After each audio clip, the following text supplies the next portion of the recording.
ਆ ਵੀ 26 ਨਵੰਬਰ ਨੂੰ ਵੀ ਇਹੀ ਬੇਨਤੀ ਸੀ, 26 ਜਨਵਰੀ ਨੂੰ ਵੀ ਇਹੀ ਬੇਨਤੀ ਸੀ ਤੇ ਅੱਜ ਵੀ ਇਹੀ ਬੇਨਤੀ ਆ ਵੀ ਤੁਸੀਂ ਸਾਡੇ ਆਗੂ ਹੋ, ਤੁਸੀਂ ਸਤਿਕਾਰਯੋਗ ਹੋ, ਤੁਸੀਂ ਸਾਡੇ ਬਜ਼ੁਰਗ ਹੋ ਤੇ ਅਸੀਂ ਤੁਹਾਡੇ ਨਾਲ ਆ, ਹਮੇਸ਼ਾ ਤੁਹਾਡੇ ਨਾਲ ਆ, ਤੁਹਾਡੇ ਬੱਚੇ ਆ, ਤੁਹਾਡੇ ਸੋਲਜਰ ਆ ਤੇ ਸੰਘਰਸ਼ ਦੇ ਨਾਲ ਵੀ ਖੜੇ ਆ।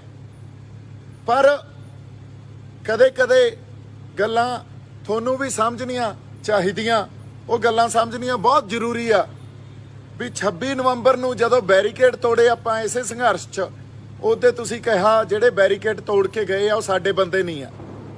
26 ਜਨਵਰੀ ਨੂੰ ਜਦੋਂ ਲੋਕਾਂ ਦਾ ਵਹਿਣ ਲਾਲ ਕਿਲੇ ਵੱਲ ਨੂੰ ਆਪੇ ਵਹਿ ਤੁਰਿਆ ਤੇ ਜਿਹੜੇ ਉੱਥੇ ਬੰਦੇ ਪਹੁੰਚੇ ਤੁਸੀਂ ਇਹ ਕਿਹਾ ਉਹ ਸਾਡੇ ਬੰਦੇ ਨਹੀਂ ਆ। ਹੁਣ 1 ਸਾਲ ਤੋਂ ਵੱਧ ਸਮਾਂ ਹੋ ਗਿਆ, ਨਿਹੰਗ ਸਿੰਘ ਜਥੇਬੰਦੀਆਂ ਤੁਹਾਡੇ ਕੋਲੇ ਉੱਥੇ ਪਹਿਰਾ ਦੇ ਰਹੀਆਂ। ਜਦੋਂ 26 ਜਨਵਰੀ ਨੂੰ ਕੁਝ ਸਰਕਾਰ ਦੇ ਗੁੰਡੇ ਆ ਕੇ ਸਾਡੇ ਮੋਰਚੇ ਤੇ ਹਮਲਾ ਕਰਦੇ ਆ ਤੇ ਸਾਹਮਣੇ ਹਿੱਕ ਡਾ ਕੇ ਖੜ ਜਾਂਦੇ ਆ, ਉਹਨਾਂ ਨਿਹੰਗ ਸਿੰਘ ਜਥੇਬੰਦੀਆਂ ਨੂੰ ਅੱਜ ਤੁਸੀਂ ਇਹ ਕਹਿਤਾ ਵੀ ਉਹ ਤੁਹਾਡੇ ਬੰਦੇ ਨਹੀਂ ਆ। ਸੋ ਬਜ਼ੁਰਗੋ, ਗੱਲ ਇਹ ਆ ਜੇ ਉਹ ਤੁਹਾਡੇ ਬੰਦੇ ਨਹੀਂ ਤਾਂ ਕਿਹਦੇ ਬੰਦੇ ਆ? ਕਿਹਦੀ ਖਾਤਰ ਉੱਥੇ ਅਸੀਂ ਬੈਠੇ ਰਹੇ? ਹੁਣ ਉਹ ਬੰਦੇ ਬੈਠੇ ਰਹੇ ਜਾਂ ਹੋਰ ਜਿਹੜੇ ਉੱਥੇ ਬੰਦੇ ਉਹ ਬੈਠੇ ਆ, ਉਹਨਾਂ 'ਚ ਇੱਕ ਰੋਹ ਵੀ ਆ, ਗੁੱਸਾ ਵੀ ਆ ਤੇ ਆਪਦੇ ਹੱਕ ਲੈਣ ਖਾਤਰ ਬੈਠੇ ਆ। ਪਰ ਫਿਰ ਵੀ ਪੰਜਾਬ 'ਚ ਰਹਿਣ ਵਾਲੇ ਹਰ ਸਿੱਖ ਨੂੰ, ਹਰ ਉੱਥੋਂ ਦੇ ਬੰਦਿਆਂ ਨੂੰ, ਹਰਿਆਣੇ ਦੇ ਬੰਦਿਆਂ ਨੂੰ, ਯੂਪੀ ਦੇ ਬੰਦਿਆਂ ਨੂੰ ਮੇਰਾ ਇੱਕ ਇਹ ਅਰਜ਼ੀ ਲਾ ਲਓ ਜਾਂ ਹੱਥ ਜੋੜ ਕੇ ਬੇਨਤੀ ਆ ਵੀ ਤੁਸੀਂ ਨਾ ਹੀ ਆਗੂਆਂ ਤੋਂ ਪਾਸੇ ਹੋਇਓ ਤੇ ਨਾ ਸੰਘਰਸ਼ ਤੋਂ ਪਾਸੇ ਹੋਇਓ। ਆਪਾਂ ਕਿਸਾਨੀ ਸੰਘਰਸ਼ ਦੇ ਨਾਲ ਵੀ ਆ, ਆਪਾਂ ਆਗੂਆਂ ਦੇ ਨਾਲ ਵੀ ਆ, ਪਰ ਕੁਝ ਗੱਲਾਂ ਨੂੰ ਸਮਝਣਾ ਸਾਡੇ ਲਈ ਬੜੀ ਜ਼ਰੂਰਤ ਇਸ ਵੇਲੇ ਬਣੀ ਹੋਈ ਆ। ਉਹ ਇਸ ਕਰਕੇ ਕਿਉਂਕਿ ਇੱਕ ਗੱਲ ਬੜੀ ਵੱਡੇ ਪੱਧਰ ਤੇ ਪ੍ਰਚਾਰੀ ਜਾ ਰਹੀ ਆ ਵੀ ਉਹਨਾਂ ਨੇ ਕਾਨੂੰਨ ਨੂੰ ਹੱਥ 'ਚ ਲਿਆ।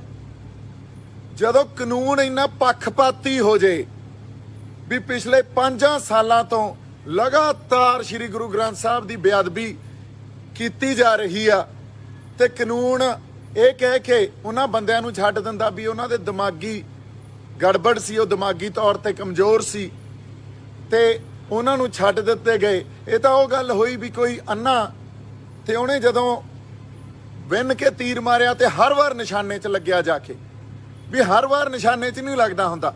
ਹਰ ਵਾਰ ਕੋਈ ਦਿਮਾਗੀ ਤੌਰ ਤੇ ਪਰੇਸ਼ਾਨ ਬੰਦਾ ਆ ਕੇ ਤੇ ਉਹਨੂੰ ਸ੍ਰੀ ਗੁਰੂ ਗ੍ਰੰਥ ਸਾਹਿਬ ਦਾ ਹੀ ਨਿਰਾਦਰ ਕਰਨਾ ਸੁਝਦਾ।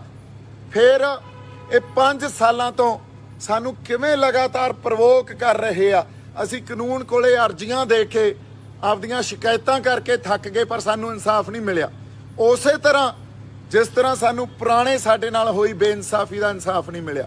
ਸੋ ਜਦੋਂ ਕਾਨੂੰਨ ਪੱਖਪਾਤੀ ਹੋ ਜੇ ਉਦੋਂ ਕਾਨੂੰਨ ਹੱਥ 'ਚ ਲੈਣਾ ਪੈਂਦਾ ਹੁੰਦਾ। ਇਹ ਇਤਿਹਾਸ ਦੀਆਂ ਬਹੁਤ ਘਟਨਾਵਾਂ ਇਹਦੀ ਗਵਾਹੀ ਭਰਦੀਆਂ। ਜਦੋਂ ਮਦਨ ਲਾਲ ਢੀਂਗਰਾ ਨੇ ਕਾਨੂੰਨ ਹੱਥ 'ਚ ਲਿਆ ਸੀ ਫਿਰ ਉਹ ਵੀ ਗਲਤ ਸੀ। ਜਦੋਂ ਸ਼ਹੀਦ ਊਧਮ ਸਿੰਘ ਨੇ ਕਾਨੂੰਨ ਹੱਥ 'ਚ ਲਿਆ ਸੀ ਫਿਰ ਉਹ ਵੀ ਗਲਤ ਸੀ। ਜਦੋਂ ਭਗਤ ਸਿੰਘ ਨੇ, ਜਿਹਦੀ ਗੱਲ ਆਪਾਂ ਕਿਸਾਨੀ ਸੰਘਰਸ਼ ਬੈਠੇ ਕਰਦੇ ਆ ਵੀ ਇਨਕਲਾਬ ਭਗਤ ਸਿੰਘ ਨੇ ਲਿਆ ਤਾਂ ਫਿਰ ਸਰਦਾਰ ਭਗਤ ਸਿੰਘ ਵੀ ਗਲਤ ਸੀ। ਜਦੋਂ ਜਿੰਦੇ ਤੇ ਸੁੱਖੇ ਨੇ ਕਾਨੂੰਨ ਹੱਥ 'ਚ ਲਿਆ ਸੀ ਫਿਰ ਉਹ ਵੀ ਗਲਤ ਸੀ। ਤੇ ਜਦੋਂ ਸਾਡੇ ਜਥੇਦਾਰ ਰਣਜੀਤ ਸਿੰਘ ਨੇ ਕਾਨੂੰਨ ਹੱਥ 'ਚ ਲਿਆ ਸੀ ਉਹ ਵੀ ਗਲਤ ਸੀ। ਉਹਨਾਂ ਤੋਂ ਵੀ ਪੁੱਛ ਲਓ ਵੀ ਕਾਨੂੰਨ ਕਿਉਂ ਹੱਥ 'ਚ ਲੈਣਾ ਪੈ ਗਿਆ।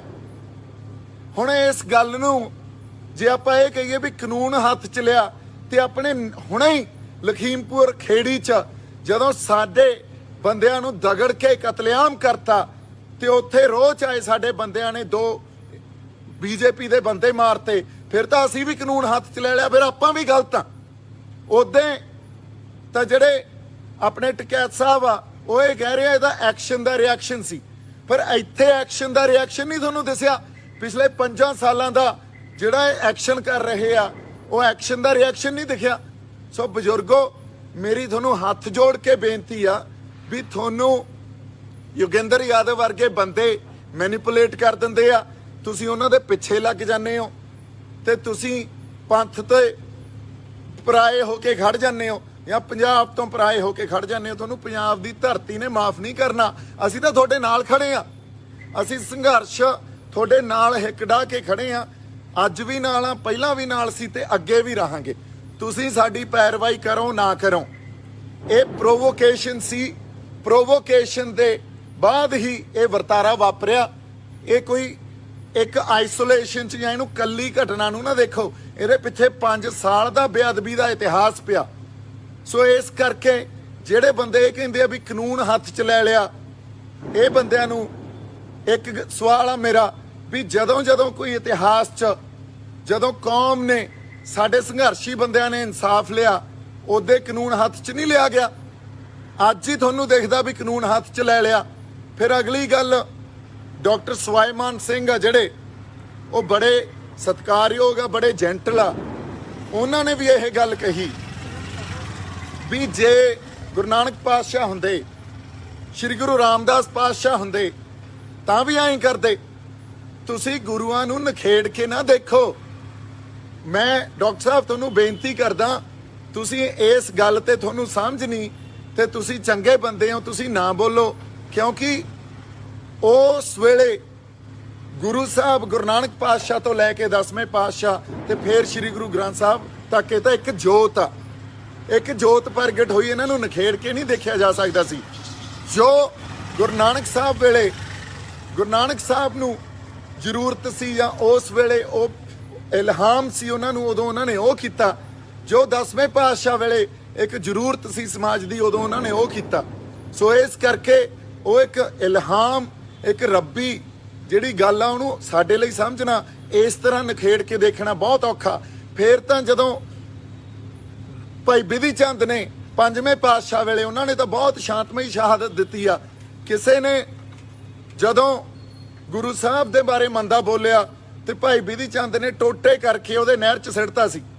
ਫਿਰ ਤਾਂ ਉਹ ਵੀ ਕਾਨੂੰਨ ਹੱਥ 'ਚ ਲੈਣ ਵਾਲੀ ਗੱਲ ਸੀ। ਇਸ ਲਈ ਜਦੋਂ ਅਸੀਂ ਗੁਰੂਆਂ ਨੂੰ ਨਖੇੜ ਕੇ ਦੇਖਦੇ ਆ ਤੇ ਫਿਰ ਇੱਕ ਜੋਤ ਦੀ ਸਾਨੂੰ ਸਮਝ ਨਹੀਂ ਆਉਂਦੀ ਤੇ ਅਸੀਂ ਇੱਕ ਬਿਰਤਾਂਤ ਪੈਦਾ ਕਰ ਦਿੰਦੇ ਆ ਵੀ ਗੁਰੂ ਨਾਨਕ ਸਾਹਿਬ ਐਂ ਨਹੀਂ ਕਰ ਸਕਦੇ ਸੀ, ਪਰ ਹੋ ਸਕਦਾ 10ਵੇਂ ਪਾਤਸ਼ਾਹ ਐਂ ਕਰਦੇ। ਇਹ ਬਹੁਤ ਗਲਤ ਗੱਲ ਆ। ਅਗਲੀ ਗੱਲ, ਜਿਹੜੇ ਕੁਝ ਬੰਦੇ ਇਹ ਗੱਲ ਕਹਿ ਰਹੇ ਆ ਵੀ ਇਹ ਤਾਂ ਨਿਹੰਗ ਸਿੰਘ ਜਥੇਬੰਦੀਆਂ ਦੇ ਨਾਲ ਹੀ ਰਹਿੰਦਾ ਸੀ ਤੇ ਉਹਨਾਂ ਦੇ ਆਪਸ 'ਚ ਕੋਈ ਰੌਲਾ ਸੀ, ਉਹਨਾਂ ਨੇ ਇਹਨੂੰ ਮਾਰ ਕੇ ਤੇ ਬੇਅਦਬੀ ਦਾ ਬਹਾਨਾ ਕਰਤਾ।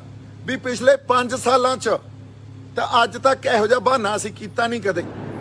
ਤੁਸੀਂ ਖਾਲਸਾ ਪੰਥ ਦਾ ਇਨਸਾਫ ਕੀਤਾ, ਇਸ ਤਰ੍ਹਾਂ ਨਾ ਮੰਨੋ। ਖਾਲਸਾ ਪੰਥ ਲਈ ਗੁਰੂ ਦੀ ਕੀ ਜਗ੍ਹਾ, ਇਹਨੂੰ ਸਮਝੋ। ਜੇ ਤੁਹਾਨੂੰ ਹਜੇ ਤੱਕ ਇਹਨਾਂ ਫਲਸਫਿਆਂ ਦੀ ਸਮਝ ਹੀ ਨਹੀਂ ਆ, ਫਿਰ ਤੁਹਾਨੂੰ ਬੋਲਣ ਦਾ ਕੋਈ ਹੱਕ ਨਹੀਂ ਇਸ ਗੱਲ ਤੇ। ਜੇ ਬੰਦੇ ਨੂੰ ਮਾਰਨਾ ਹੀ ਸੀ ਤਾਂ ਹੋਰ ਬਹੁਤ 100 ਤਰੀਕੇ ਹੁੰਦੇ ਆ। ਵੀ ਸਰਕਾਰ ਦਾ ਭੇਜਿਆ ਸੀ ਤੇ ਅਸੀਂ ਕਰਤਾ, ਲਾਤਾ ਸੌਦਾ। ਗੁਰੂ ਦੇ ਉੱਤੇ ਕੋਈ ਸਵਾਲ ਕਰਦਾ ਤੇ ਗੁਰੂ ਦੇ ਉੱਤੇ ਖਾਲਸਾ ਪੰਥ ਦੀ ਸ਼ਰਧਾ ਕੀ ਆ, ਗੁਰੂ ਲਈ ਉਹ ਕੀ ਕਰ ਸਕਦੇ ਆ, ਇਸ ਗੱਲ ਨੂੰ ਸਮਝੋ। ਤੁਹਾਡੇ ਲਈ ਆਰਥਿਕ ਮਸਲੇ ਵੱਡੇ ਹੋਣੇ ਆ, ਉਹਨਾਂ ਲਈ ਧਰਮ ਤੇ ਧਰਮ ਦੀ ਹੋਂਦ ਬਹੁਤ ਵੱਡੀ ਆ। ਸੋ ਇਸ ਕਰਕੇ ਬੰਦਿਆਂ ਨੂੰ ਸਮਝੋ, ਕੌਮਾਂ ਦੇ ਫਲਸਫਿਆਂ ਨੂੰ ਸਮਝੋ ਤੇ ਉਸ ਆਧਾਰ ਤੇ ਅਸੀਂ ਕੋਈ ਅੱਗੇ ਆਪਦੀ ਗੱਲ ਲੈ ਕੇ ਜਾਈਏ, ਕੋਈ ਬਿਰਤਾਂਤ ਸਿਰਜੀਏ।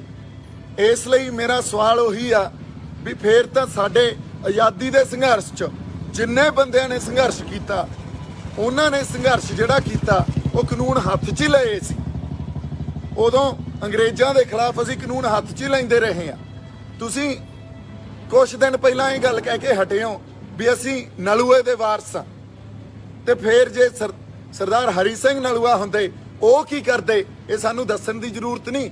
ਇਸ ਲਈ ਇੱਥੇ ਵਿਕਟਮ ਕੌਣ ਆ ਤੇ ਇੱਥੇ ਕਲਪਰੇਟ ਕੌਣ ਆ, ਇਸ ਗੱਲ ਨੂੰ ਪਛਾਣੋ। ਇੱਥੇ ਡਿਸਟਿੰਕਸ਼ਨ ਥੋੜੀ ਜਿਹੀ ਇਹਦੇ 'ਚ ਲੈ ਕੇ ਆਓ।